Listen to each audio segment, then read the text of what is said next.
ഇത് നമ്മുടെ പ്രിയപ്പെട്ട ഒരാളുടെ ഓർഡറായിരുന്നു. 2 കേക്കുകൾ നമ്മൾ കായംകുളത്ത് എത്തിക്കണം. അതിൻ്റെ കൂടെ ഗിഫ്റ്റുകളും നമ്മൾ എത്തിക്കണമെന്ന് പറഞ്ഞിരുന്നു. അപ്പോൾ കേക്കുകൾ രണ്ടും ഇപ്പോൾ നിങ്ങൾ കണ്ടിട്ടുണ്ടാവുമല്ലോ. അതിൻ്റെ കൂടെ ആ ഫ്രോക്ക്, പിന്നെ വാച്ച് ഇതെല്ലാം സെലക്ട് ചെയ്യണമായിരുന്നു. ഒരു ദിവസം എനിക്ക് 3 കേക്ക് ഉണ്ടായിരുന്നു. അപ്പോൾ 3 കേക്കുകളും ഉണ്ടാക്കി ഒരു രാത്രി കൊണ്ടാണ് ഇതെല്ലാം ചെയ്തത്. പെട്ടെന്ന് വന്ന ഓർഡറുകളാണ് ഇതെല്ലാം. അപ്പോൾ ഒരു രാത്രി കൊണ്ട് കേക്കുകളെല്ലാം സെറ്റാക്കി രാവിലെ ആയപ്പോഴേക്കും ഞാനും ഹരിമോനും കൂടെ കേക്കെല്ലാം കൊണ്ട് കാറിൽ കയറി. ഒരു കേക്ക് വീട്ടിൽ വന്ന് എടുത്തിട്ട് പോയി, ബാക്കി ഞങ്ങൾ കായംകുളത്ത് കൊണ്ടു കൊടുക്കണം. അതായത് ഈ ഗിഫ്റ്റുകളും കേക്കും നമ്മൾ അങ്ങോട്ട് കൊണ്ടു കൊടുക്കണം. അപ്പോൾ യൂബർ വിളിച്ചു നമ്മളിങ്ങനെ പോയിക്കൊണ്ടിരിക്കുകയാണ്. രാവിലെ തന്നെ ഇറങ്ങി, കാരണം സമയത്ത് നമുക്ക് അവിടെ എത്തിക്കണമല്ലോ. അപ്പോൾ ബസ്സിന് പോകാനേ ഉള്ള ബഡ്ജറ്റേ ഉണ്ടായിരുന്നുള്ളൂ. പിന്നെ നമ്മൾ കാറൊക്കെ എടുത്ത് പോവുകയാണെങ്കിൽ ആ ഒരു എക്സ്പെൻസും കൂടെ വരുന്ന നമുക്ക് ഓർഡർ തന്ന ആൾക്ക് വരും എന്നുള്ളതുകൊണ്ട് നമ്മൾ യൂബർ എടുത്ത് വൈറ്റില ചെന്ന് അവിടുന്ന് കായംകുളം ബസ്സിന് പോകാം എന്ന് വെച്ചിട്ടായിരുന്നു. അങ്ങനെ കുറേ നേരമൊക്കെ കാത്തു നിന്ന് കഴിഞ്ഞപ്പോഴേക്കാണ് അയ്യോ കയ്യിൽ പൈസ കരുതിയിട്ടില്ല എന്നുള്ളത് മനസ്സിലായത്. പൈസ ഇല്ലാതെ ടിക്കറ്റ് എടുക്കാനും പറ്റില്ല. ജി-പേ ആ ഒരു തിരക്കിനിടയിൽ ജി-പേ മാത്രമേ ഉള്ളൂ. നമ്മൾ ഇതൊന്നും ചെയ്യാൻ മറന്നുപോയി. അപ്പോഴാണ് നമ്മുടെ ഹരിമോനെ പരിചയമുള്ളൊരു ചേട്ടൻ വന്നത്. ഇപ്പോൾ കണ്ടില്ല, ആ ഒരു മെറൂൺ കളർ ഷർട്ടിട്ട് നടന്നു പോയ ചേട്ടൻ നമ്മൾ സംസാരിച്ചൊക്കെ കഴിഞ്ഞപ്പോഴേക്കും ചേട്ടൻ ക്യാഷായിട്ട് വന്നു. നമ്മളത് ജി-പേ ചെയ്ത് കൊടുത്തു.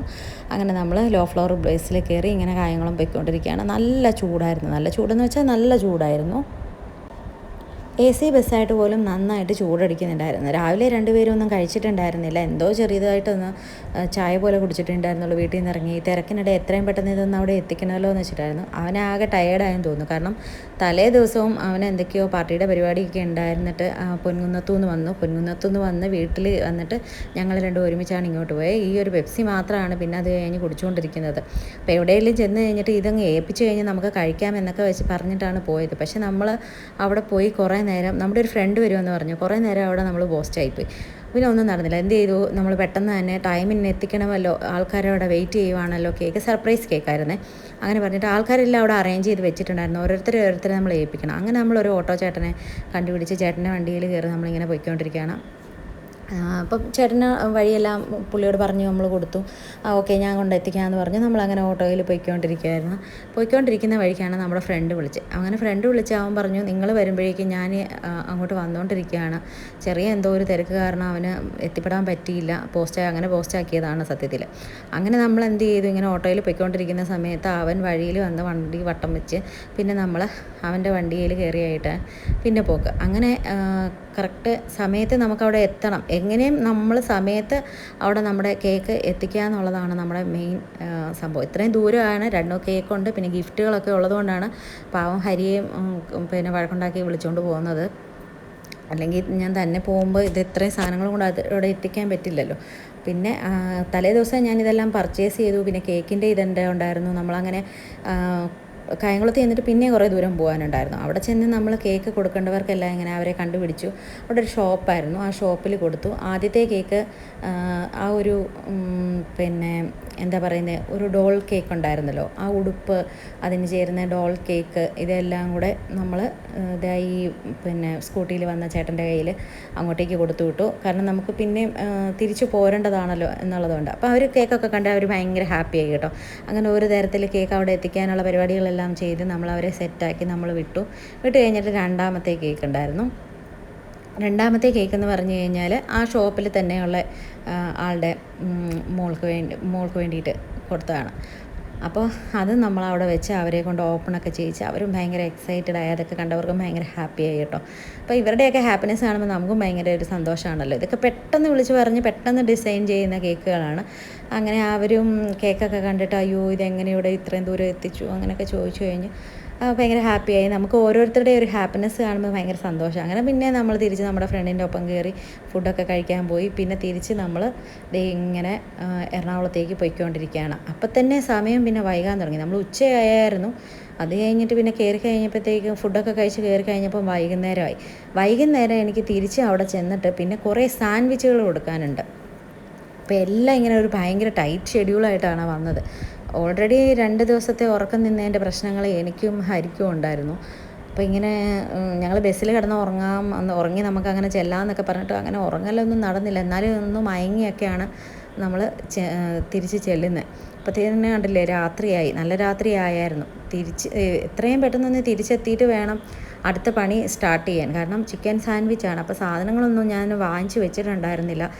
ലുലു അടയ്ക്കുന്നതിന് മുന്നേ ചെല്ലണമെന്ന് പറഞ്ഞ് ലുലു അടയ്ക്കുന്നതിന് ഒരു അരമണിക്കൂർ മുന്നെയാണ് നമ്മൾ പിന്നെ ചെന്നത്. അപ്പോൾ തന്നെ കയറി ചിക്കൻ സാൻഡ്വിച്ചിനുള്ള സാധനങ്ങളും എല്ലാം. കാരണം നമുക്ക് ചിക്കനെല്ലാം നല്ല പീസസായിട്ട് അല്ലെ ബ്രസ്റ്റ് പീസൊക്കെ പിന്നെ കിട്ടുന്നത് അവിടെ മാത്രം. അങ്ങനെ പിന്നെ രാത്രിയിൽ ഞങ്ങൾ അവിടുന്ന് സാധനം എല്ലാം ലുലുവിൽ നിന്ന് വാങ്ങിച്ച് പതിയെ വീട്ടിലോട്ട് പോയിക്കൊണ്ടിരിക്കുകയാണ്.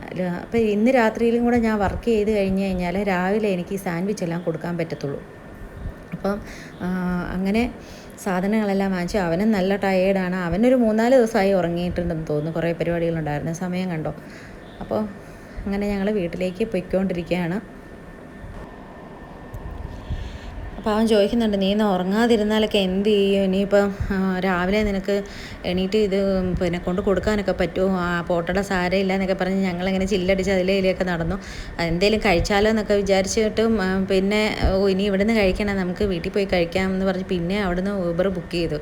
കാരണം വീട്ടിലോട്ട് കുറച്ച് ദൂരമേ ഉള്ളൂ. പക്ഷെ നടക്കാനൊന്നും പറ്റുന്നില്ല. ആകെപ്പാടെ ഉറക്കവും വന്ന് ഭയങ്കര ക്ഷീണമൊക്കെ ആയിട്ട് 2 പേർക്കും തീരെ വയ്യ. പിന്നെ അവിടെ കുറച്ച് നേരം ഇരുന്നപ്പോഴത്തേക്കും വണ്ടി വന്ന് പിന്നെ അതേൽ കയറി നമ്മുടെ വീട്ടിലേക്കുള്ള വഴിയിൽ നമ്മളിങ്ങനെ പോയിക്കൊണ്ടിരിക്കുകയാണ്. ഇപ്പം ഇങ്ങനെ തിരിഞ്ഞ് കയറുന്നത് നമ്മുടെ വീടാണ്. വീട്ടിൽ വന്ന് ഹരിയോട് കുറച്ച് നേരം ഉറങ്ങിക്കോ എന്നൊക്കെ പറഞ്ഞ്, അങ്ങനെ അവനോട് ഉറങ്ങിക്കോ എന്ന് പറഞ്ഞിട്ട് എനിക്ക് പിന്നെ ഉറങ്ങാൻ പറ്റില്ലല്ലോ. കാരണം പിന്നെയും ജോലി ബാക്കി കിടക്കുകയാണ്. ഇന്ന് രാത്രി ചെയ്തില്ലെങ്കിൽ നാളെ നമ്മുടെ ഒരു ചേച്ചിയുടെ മോൻ്റെ സ്കൂളിലെ, അതായത് രാജഗിരി സ്കൂളിലെ ഒരു എക്സിബിഷന് വേണ്ടിയിട്ടായിരുന്നു ഓർഡർ ചെയ്തിട്ടുണ്ടായിരുന്നത് ചിക്കൻ സാൻഡ്വിച്ച്. അത് ഹോം മെയ്ഡ് വേണമെന്ന് തന്നെ നിർബന്ധം ഉണ്ടായിരുന്നതുകൊണ്ട് അപ്പോൾ നമ്മൾ ഓർഡറല്ലേ, നമുക്കൊരിക്കലും ഞാനത് ക്യാൻസൽ ചെയ്യാറില്ല അങ്ങനെയുള്ള. ഇപ്പോൾ രാത്രി വന്നു, ഫുഡൊന്നും കഴിച്ചില്ല. എനിക്ക് കഴിച്ചു കഴിഞ്ഞാൽ ഉറക്കം വരുമോ എന്ന് പേടിയുണ്ടായിരുന്നു. അതുകൊണ്ട് ഒരു തരത്തിൽ കഴിച്ചില്ല എന്നൊക്കെ ആക്കി കഴിഞ്ഞിട്ട് അടുത്ത ജോലിയിലേക്ക് പതിയെ ഇറങ്ങുവാണ്. കണ്ടോ സമയമൊക്കെ കണ്ടോ, സമയം ഏതാണ്ട് കാല സമയമായി. ഇപ്പം തന്നെ 12 മണിയൊക്കെ ആവാനായിരുന്നു. അപ്പോൾ ഇനി അതെല്ലാം പരിപാടിയെല്ലാം കഴിഞ്ഞ് സാൻഡ്വിച്ചിന് എല്ലാം ബ്രെഡെല്ലാം കട്ട് ചെയ്ത് വെച്ച് പിന്നെ മയോണൈസ് എല്ലാം ഉണ്ടാക്കി ഇതെല്ലാം അരിയണം ഇനി. അപ്പോൾ എനിക്ക് ചോപ്പർ ഞാൻ വാങ്ങിച്ചിട്ടുണ്ടായിരുന്നില്ല. അപ്പോഴാണ് എനിക്ക് ഈ ചോപ്പറിൻ്റെയൊക്കെ ഇത് അത്യാവശ്യം മനസ്സിലായി, സത്യം പറഞ്ഞു കഴിഞ്ഞാൽ. പിന്നെ ഇതെല്ലാം അരിഞ്ഞ് വെച്ച് നാളെ രാവിലെ എണീറ്റ് ഉണ്ടാക്കൽ എന്ന് പറഞ്ഞാൽ നടക്കത്തില്ല. എല്ലാം മിക്സ് ചെയ്ത് വെച്ച് കഴിഞ്ഞാൽ മയോണൈസ് എല്ലാം സെറ്റ് ചെയ്ത് വെച്ച് അങ്ങനെ പിന്നെ രാവിലെ എനിക്ക് എണീറ്റ് കഴിഞ്ഞ് കഴിഞ്ഞാൽ ഇത് ചെയ്യാൻ പറ്റുള്ളൂ. ഇപ്പം ഇന്നിനി കിടന്ന് ഉറങ്ങിപ്പോയി കഴിഞ്ഞ് കഴിഞ്ഞാൽ ഞാൻ ശരിക്കും കിടന്ന് ഉറങ്ങിപ്പോവും എന്നുള്ളതറിയാൻ പിന്നെ ഒരു സമയത്തെ ഞാൻ എണീക്കുകയുള്ളൂ എന്നുള്ളത് എനിക്ക് ഉറപ്പാണ്. അതുകൊണ്ട് എന്ത് ചെയ്തു, എല്ലാം ശരിയാക്കി വെച്ചിട്ട് കിടന്ന് ഉറങ്ങാമെന്ന് തീരുമാനിച്ചു. അങ്ങനെ എല്ലാം സെറ്റ് ചെയ്ത് രാവിലെ തന്നെ ഒരു 6-7 എല്ലാം സെറ്റ് ചെയ്തു. പാക്കെല്ലാം ഹരിയും മക്കളും കൂടെ പാക്കറ്റ്സ് എല്ലാം റെഡിയാക്കി. അപ്പം ഇപ്പം ഞങ്ങൾ അങ്ങോട്ട് പോയിക്കൊണ്ടിരിക്കുകയാണ്. രഞ്ജിത ചേച്ചിയുടെ മോന് ഒരു പ്രോഗ്രാമിന് വേണ്ടിയിട്ടാണ്, അതായത് ഒരു എക്സിബിഷന് വേണ്ടിയിട്ടാണ്. അപ്പോൾ ഹോം മെയ്ഡ് തന്നെ വേണം എന്നുള്ളത് നിർബന്ധമാണ്. അപ്പോൾ അവർ അവിടെ വെയിറ്റ് ചെയ്യുന്നുണ്ട്. പള്ളിയുടെ അവിടെ കൊണ്ട് തന്നാൽ മതി എന്നാണ് പറഞ്ഞിരുന്നത്. അപ്പോൾ ഇത് കൊടുത്തിട്ട് വേണം എനിക്ക് സത്യം പറഞ്ഞാൽ ശരിക്കും ഒന്ന് പോയി കിടക്കാൻ. എങ്ങാനും ഉറങ്ങിപ്പോയി കഴിഞ്ഞാൽ, ഇത് കൊടുക്കാണ്ട് ഉറങ്ങിപ്പോയാലോ എനിക്ക് ഭയങ്കര ടെൻഷനാണ്. അതുകൊണ്ട് ഞാനങ്ങനെ കിടന്ന് ഉറങ്ങത്തില്ല. കാരണം പേടിയാണ്, ഉറങ്ങിപ്പോയി കഴിഞ്ഞ് രാവിലെ ഓർഡർ കൊടുക്കാൻ പറ്റിയില്ലെങ്കിൽ. അങ്ങനെ ഞാൻ പള്ളിയുടെ അടുത്ത് എത്തിയപ്പോഴത്തേക്കും ചേച്ചിയും മോനും ഒക്കെ അവിടെ വെയിറ്റിംഗ് ഉണ്ടായിരുന്നു. അയ്യോ നല്ലൊരു മോനായിരുന്നു കേട്ടോ, ഭയങ്കര ലവ്ലി. അങ്ങനെ ഇതെല്ലാം കൊടുത്തിട്ട് വേണം ഇനി വീട്ടിൽ പോയി കിടന്നൊന്ന് ഉറങ്ങാൻ.